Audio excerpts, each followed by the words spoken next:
J'ai fait des études effectivement à l'École normale supérieure avec une formation de mathématicienne.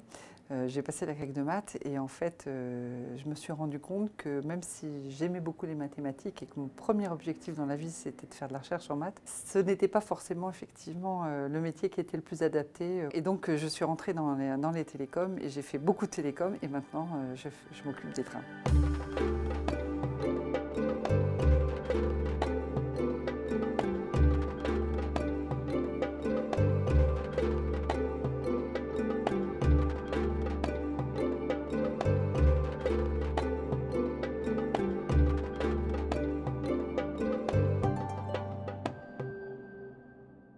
La formation par la recherche, elle a beaucoup de qualités. Elle apprend d'abord l'humilité.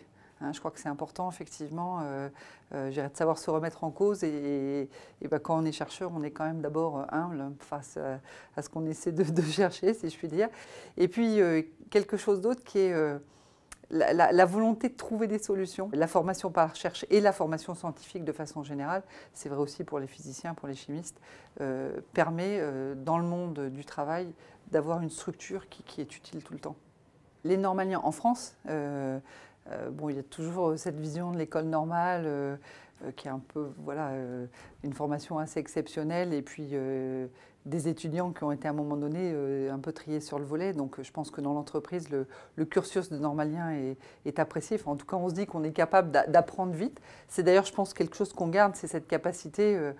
Moi, je disais hier à des gens de mon équipe à lire un poli. C'est-à-dire que moi, quand je suis arrivée à la SNCF, je me suis pris le cours de l'école des ponts sur le chemin de fer et je l'ai lu de la première à la dernière ligne. Et donc, cette capacité est tout à fait reconnue.